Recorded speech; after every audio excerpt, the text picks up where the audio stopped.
So what we're going to be doing in this video here is graphing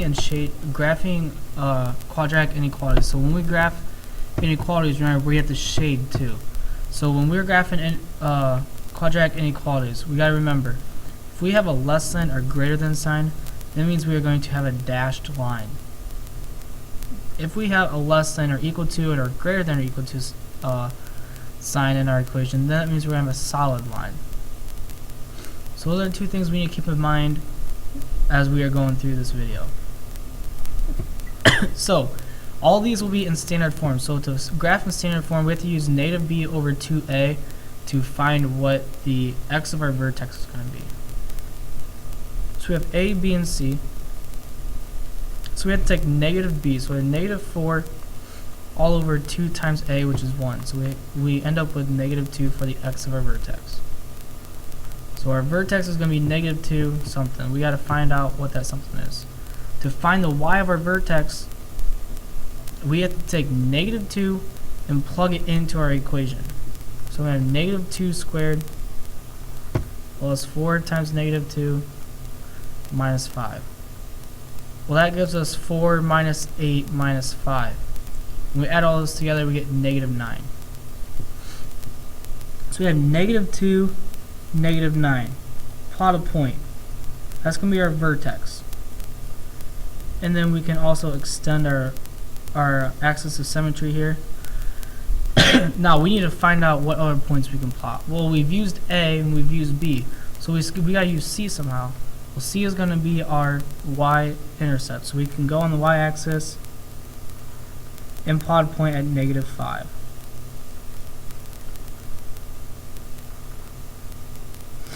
And then plot the reflection point. Now if we look, we have a greater than sign, so that means we're going to have a dashed line. Remember, these should look like U's because we are dealing with quadratics.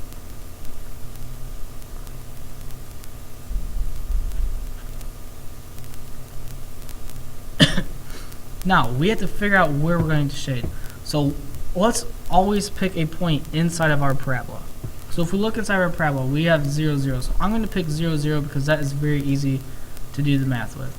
So I'm going to pick 0, 0, plug it into our equation. So I'm going to put a 0 in for y and a 0 in for all of my x's.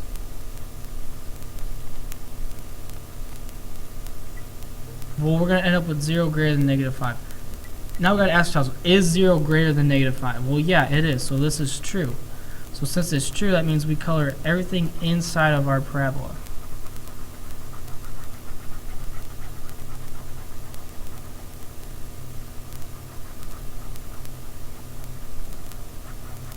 Okay, so if this statement ended up being false, then we would have to color outside of our parabola.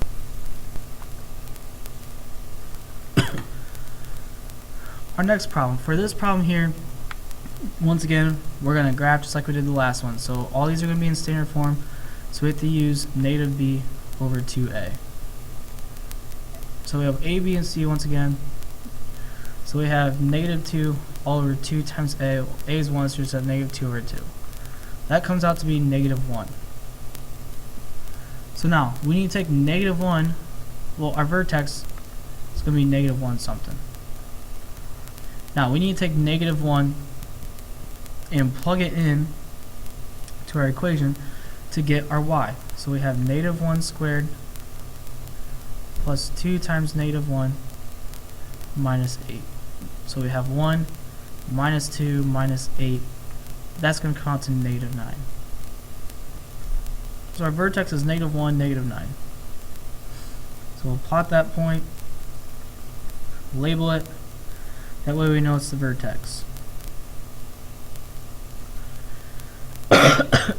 Now, once again, we're going to plot our y-intercept, which is our c value, and then we can plot our reflection point. Now we need to look, this is going to be a solid or dashed line. Well, if we look, there's no equal to in this, so it's going to be a dashed line.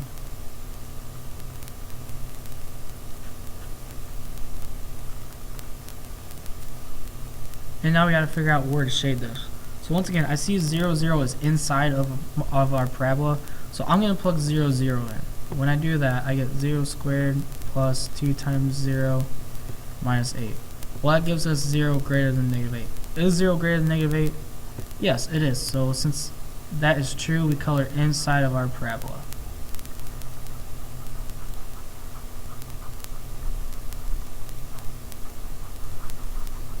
Remember, if that is false, we cover outside of our parabola.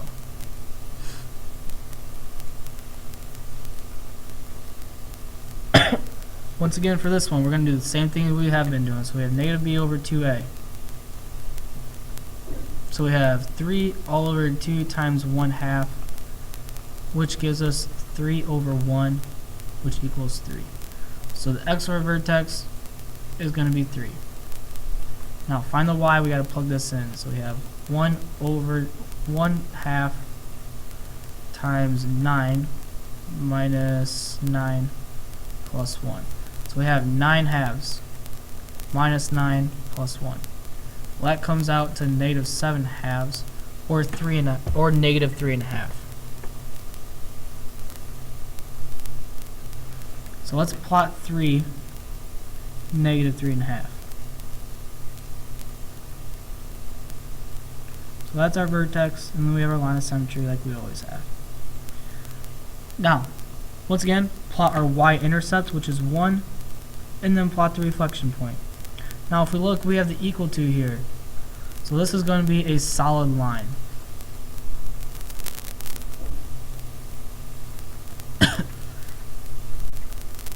So now we gotta figure out where we need to shade this. Well, we gotta look for a point inside of our parabola again. Well, 0, 0 is not really inside of our parabola, so we can't really use 0, 0. So I'm going to use 2, 0. I'm going to try this point right here. 2, 0. So I'm going to plug a 2 in for my x's and a 0 in for my y.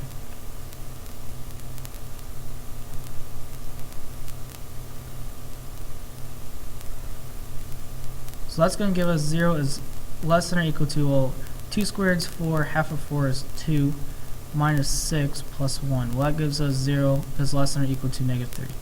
0 is not less than or equal to negative 3. So that tells us we need to shade outside of our parabola. So everything outside of this parabola is what we are going to shade.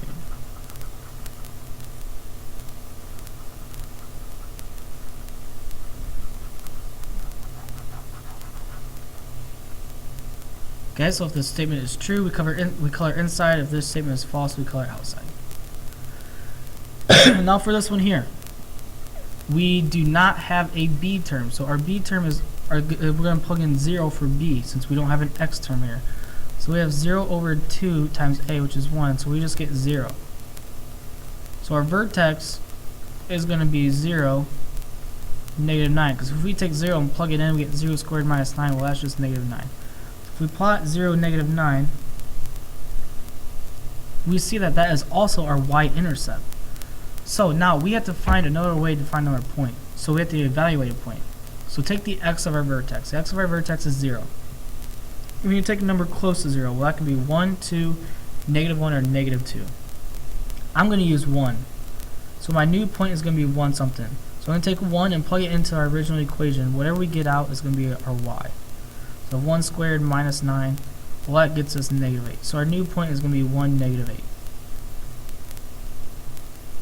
And then we got to plot our reflection point. And if we look, this is going to be a dashed line.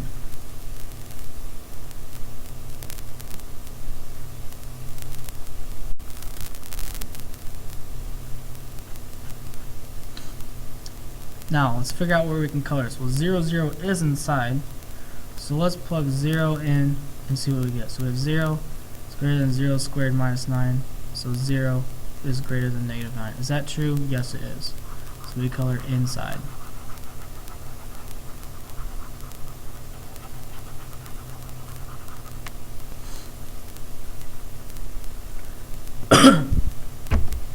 Okay, now for this one here, I'll let you guys do this one on your own, and then you can go check my notes filled out and look at the answer there.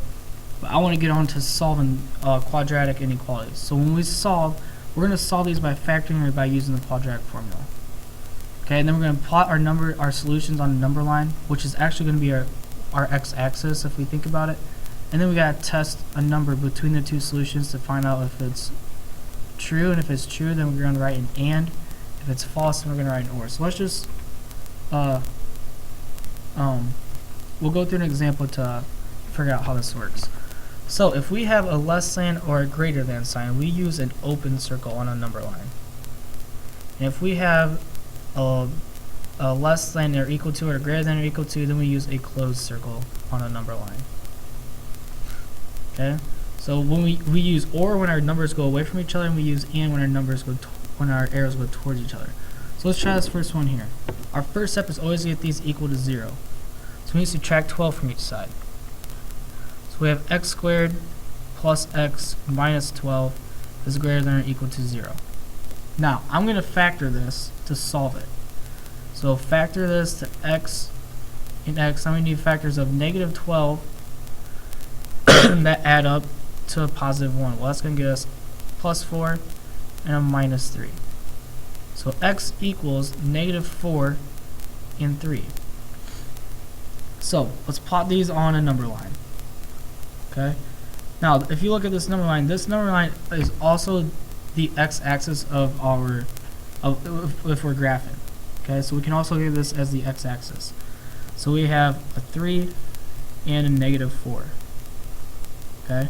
If we look, we have greater than or equal to, so that's going to tell us we have closed dots here.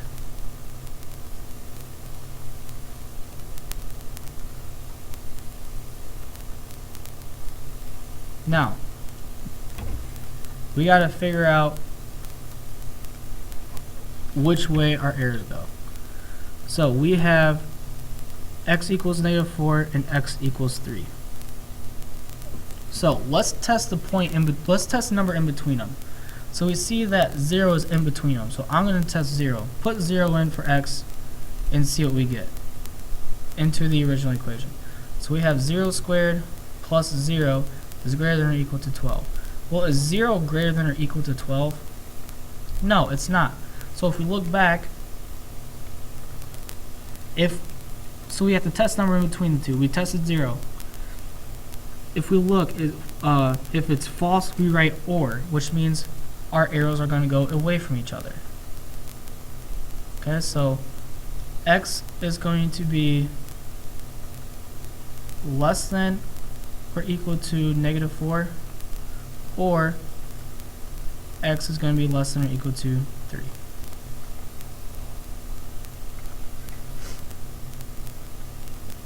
Okay, let's try this next one. So for the next one, once again, first step to do is to solve these. So I'm going to divide everything by 3 first.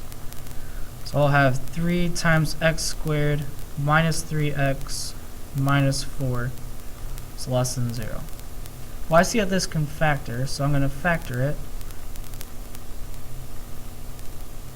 So I'm going to have a negative 4 and a positive 1. So x equals 4 and negative 1. Now, once again, let's put these on a number line. So I have 4 and negative 1. Well, this is a less than sign, so that means we're going to have an open circle. Now, take a number in between them. Well, I'm going to take 0 and test 0. Plug 0 into the original equation. So we have 3 times 0 squared minus 9 times 0 minus 12 is less than 12. So that's going to give us negative 12 less than 0. Is negative 12 less than 0?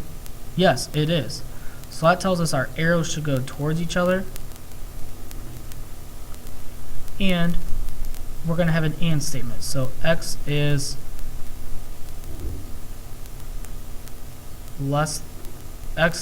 greater than negative 1, and x is less than 4. Okay, because if we look, our arrow goes from the negative 1, our arrow goes to the right, so it means x has to be greater than negative 1, and from positive 4, our arrow goes to the left, that means x has to be less than negative 4.